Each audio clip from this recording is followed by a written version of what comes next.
स्वतःचं प्राण देऊन त्याचं रक्त सांगून खंडणी करून आपल्याला विकत घेतलं आणि आपल्याला मुलं म्हणून निवडलं आणि तो आपला बाप झाला.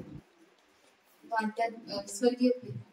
आणि ज्या बापाने आपल्याला जन्म दिला, पायातल्या पैंजण डोळ्यातल्या काजळापर्यंतची काळजी घेतली आणि सगळ्या गोष्टीचा पुरवठा केला, तो आपला जन्मदाता बाप. आणि जो आध्यात्मिक पिता, जिथं आपल्याला योग्य मार्गदर्शन करणार, जे परमेश्वराला आपण कसं प्रसन्न करू शकतो आणि आपल्या स्वर्गीय येशू ख्रिस्ताजवळ कसं आपण जवळीक जाऊ शकतो, अशा चांगल्या आध्यात्मिक गोष्टी शिकवून आपल्याला घडवणूक करणारा आपला आध्यात्मिक पिता. ह्या तीन पित्या आपल्या जीवनात, तीन बाप आपल्या जीवनात असल्यामुळं आज आपला दिवस आहे. आणि बापाचा काही दिवस नाही, तर बापामुळेच आजचा आपला दिवस आहे. त्यामुळं प्रत्येक तीन बापासाठी आज मी देवाला धन्यवाद देते. आणि खरोखर आई जी असते ना, ती काकेत बाळ घेते आणि संसाराची गाडी नेत असते. पण जो बाप आहे ना, त्या आई सकट मुलाला पाठीवर घेतो आणि संसाराची गाडी घेऊन जात असतो. म्हणजे त्यात मोठी भूमिका जी आहे ती आपल्या बापाची. आज आपल्या आध्यात्मिक आई मोठी घातली बघितलं तर मला छान वाटलं की माझी आई मोठ्याने सजलेली आहे. पण माझी आई जर मोठी असली तर माझा बाप हिरा आहे.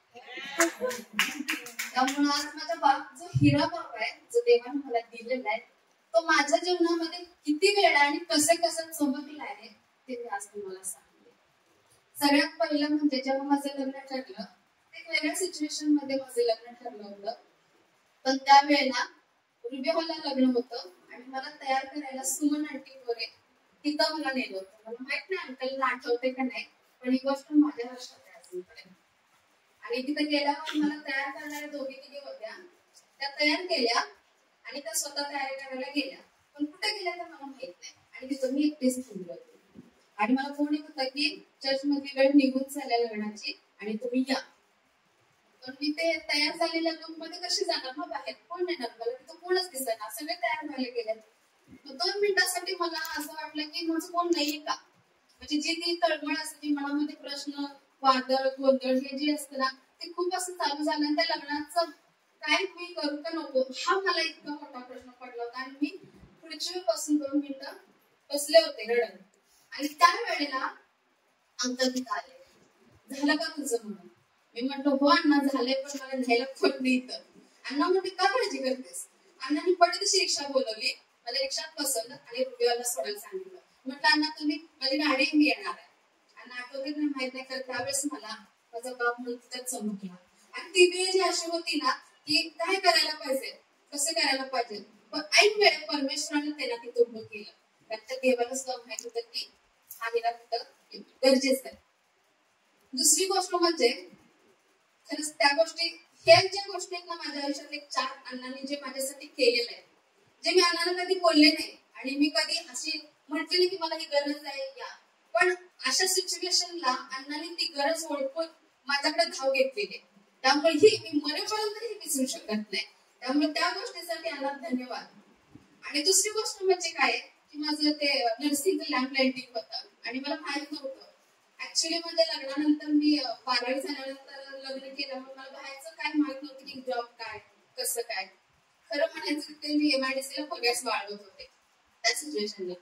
आणि असं सडन त्यांच्या म्हणजे चर्चला येत होते आणि सहज अक्कांच्या आणि अण्णांच्या तोंडून गेलं की तुझं 12वी झालं नर्सिंग कर, कशाला इकडं तिकडं असं. हे असं सहज वेळेला त्यांनी बोलून सोडून गेले मला, म्हणजे असं थांबून गेले. पण त्याचा मी विचार नंतर केला. मग मी घरात बोलले, अमोलशी बोलले, काय मदत कसं काय. तिथून माझी सगळी वाटचाल चालू. ऍडमिशन घेतलं आणि लॅम्प लाइटिंग होतं. आणि तिथं असं सांगितलं होतं की आई वडिलांना तुम्ही घेऊन या म्हणून. आता माझे वडील फॉरेनला, आई तर अशी, मी घेऊन कुणाला, हा मला मोठा प्रश्न त्यावेळेला पडले होते. एक फोन केला अक्कांना, अक्का असंच आहे. हा येते की नाही, किती वाजता. अरे ते यायचं की नाही ना पुढचा प्रश्न, पण जेव्हा ते बोललीत ना ते समाधान मला जास्त वाटलं. आणि खरोखर त्या सिच्युएशनला ती दोघं पण उपस्थित राहिली होती. जी मला खरं गरज होती की आईच्या आणि वडिलांची, ती देखील त्यावेळेस पूर्ण केली. आणि तिथं देखील ते अण्णा उपस्थित राहिले. तिसरी गोष्ट म्हणजे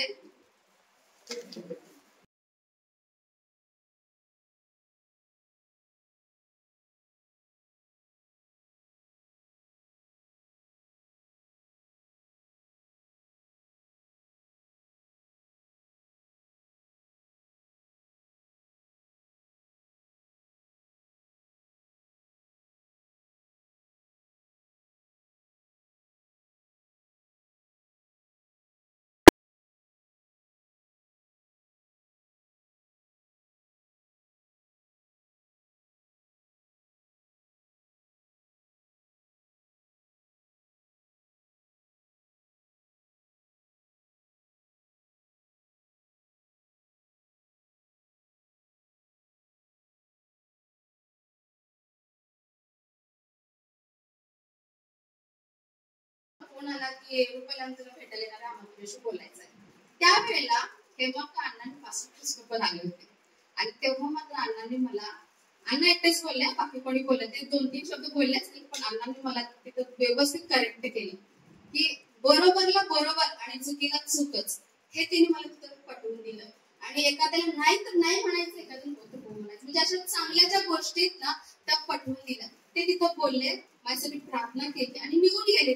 ते निघून गेले, पण माझ्या मनामध्ये त्यांनी बोललेल्याचं म्हणजे हा एक दुःख वाईट होतं, पण ते एवढं काय माझ्यामध्ये राहिलं नाही. पण आनंद जास्त ह्या गोष्टीचं वाटलं की माझा जन्म दिलेला बाप माझ्यापासून गेलेला आहे, पण माझा आध्यात्मिक बाप आहे जो मला विचारू शकतो, जो मला स्ट्रिक्ट करू शकतो आणि मला योग्य मार्गावर चालवू शकतो. खरंच त्यावेळेला मला एवढं आनंद झाला की खरंच देवा, माझी ही पवित्र तू ह्यांच्याद्वारे तू भरून काढलास आणि मला दाखवून दिलास. तू स्वतःला असं म्हणू नकोस की तुझं कोण नाही, तुला कोण विचारणार, पण ही व्यक्ती आहे की तुला विचारू शकते. आणि खरंच देवा धन्यवाद दिलं. आणि तिथून मग मी एकदम व्यवस्थित राईटला आले. आणि चौथी गोष्ट म्हणजे सगळ्यात महत्वाची, जे सॅमच्या वेळेला मला खरंच सुचलं नव्हतं त्यावेळेला काय करायचं आणि काय नाही. म्हणजे डोक्यामध्ये एक ते मुलाचा चेहरा असल्यामुळं, पण तिथं देखील त्यांनी म्हणजे जेव्हा मुलाला जेव्हा गरज असते, पण मूल ते बोलत नसतं, पण मनातले हावभाव किंवा ती गरज ओळखून घेऊन जेव्हा बाप म्हणतो का काळजी करतेस, मी आहे ना, हे गोष्टी त्यांच्या ज्या कृतीद्वारे त्यांनी जे केलं ना, त्यासाठी खरोखर सॅल्यूट आहे अण्णांसाठी, कारण त्यांनी माझ्यासाठी तिथं स्टँड घेतलेलं आहे. आणि हे हृदय एक बापामध्येच असू शकते की आपल्या लेकरासाठी स्टँड घेणं.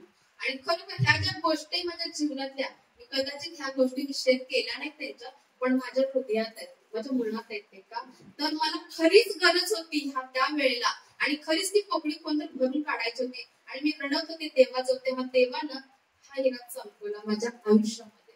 खरोखर मी धन्यवाद त्या परमेश्वराला की एवढा आशीर्वादित मला आई आणि वडील मला दिलेले, जेणेकरून माझं आशीर्वादित जीवन आणि माझ्या मुलांचं आशीर्वादित जीवन व्हावं.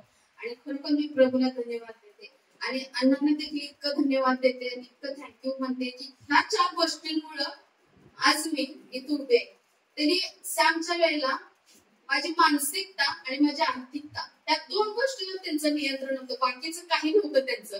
आणि ह्या 2 गोष्टी माझ्या लाईफसाठी सगळ्यात जास्त महत्वाचं होतं.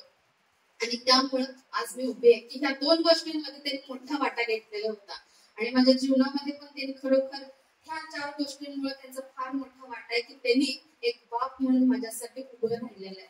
आणि खरोखर मी तुमचा आभार मानते, त्या परमेश्वराला धन्यवाद देते की असं बाप माझ्या जीवनामध्ये दिलेलं आहे.